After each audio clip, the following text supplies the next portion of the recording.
This is very, very, very disturbing. He's a lawyer that I respect.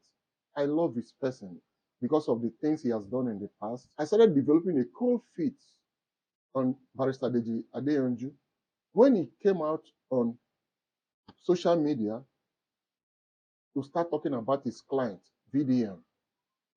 Now, VDM is talking too much, is doing so much, he's taking a lot of risks, watch it, blah, blah, blah, without consulting with his client first. That was when I knew that it's like he's losing confidence of himself. Now, watch this video. Sarah reporter reported the story where his staff was caught with money. He tried to explain it, but I was not satisfied. Then I also raised the issue about these issues of him using state resources in Anambra to invest in his family business. His explanation to me in his defense was that he had resigned from the company before he became a governor. I was flabbergasted. I couldn't just wait to get up to leave the place. I'm like, how can a man that wants to be president of Nigeria not see the clear abuse? You understand? That he has abused his office to do such a thing. He was justifying it. He didn't see anything wrong in it.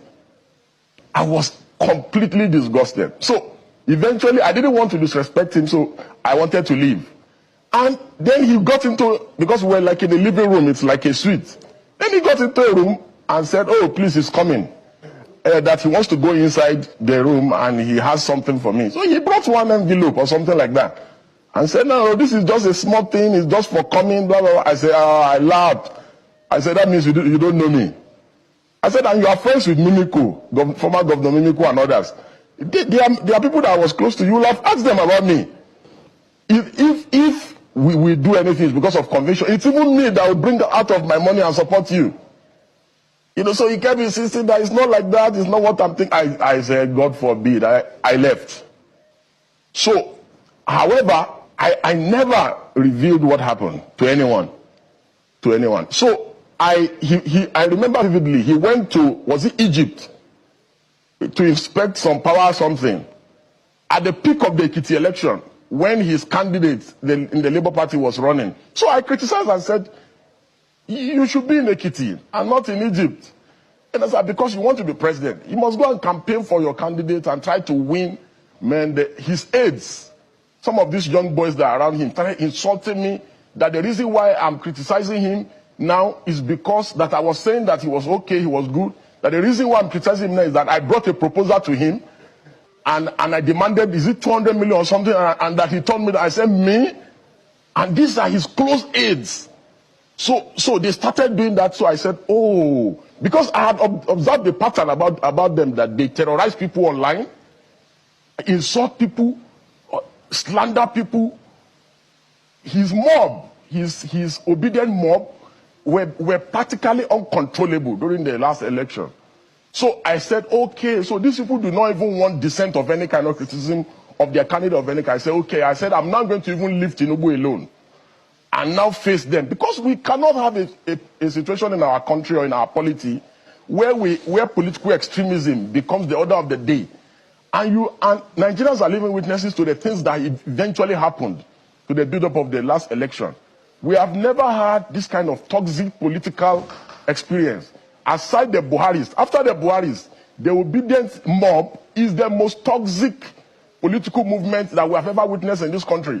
They threaten Supreme Court judges, Court of Appeal Court judges, threatening artists, threatening Professor Wole Soyinka, insulted everybody in this country because of Peter. And so, what are the things I said? Everything I said is true. In a civil suit or criminal suit of defamation, justification, truth is a defense. What are the things I said? I said he's a political fraud, that he's paraded himself as a messiah. Of course he is a political fraud. Didn't he swear that he will never leave Abga? That any day he leaves Abga, let something which I won't want to say on TV. Then he left Abga. The only thing that I forgot to say, among the things that he should now add to his defamation suit, is that he's a political prostitute.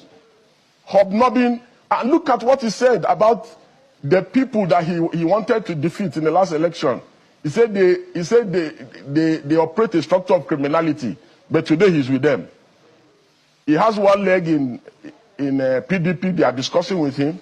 Another leg in ADC, and he's still a member of Labour Party. Confused politician. So he should do his worst.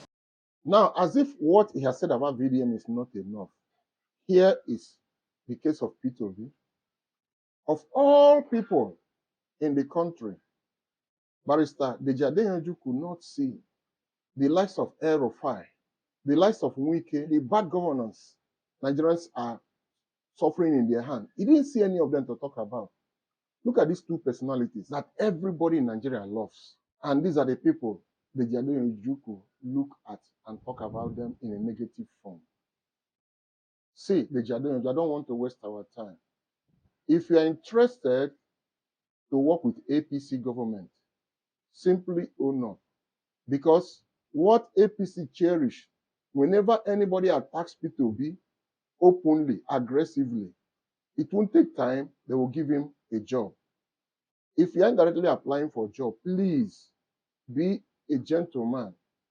Just simply approach Bola Tinubu that you need him to give you a portfolio, which I know they will give you. But don't rubbish people who are sincere to serve this country. Don't mess them up, because the security they have is the love from the common man. Millions of common men are surrounding them with so much love. Before anybody can hurt any of these two people, the common man will be in their defense. Please don't mess these gentlemen up. VDM and Peter, don't touch them. They're untouchable. Just like I'm looking elsewhere now. Please, Barrister Deji Adeyanju, look elsewhere and look for somebody else to attack and rubbish, but not VDM, Peter, they're untouchable. Please, let these people have their peace of mind and focus on what they are trying to do to rescue this country. Have a wonderful day.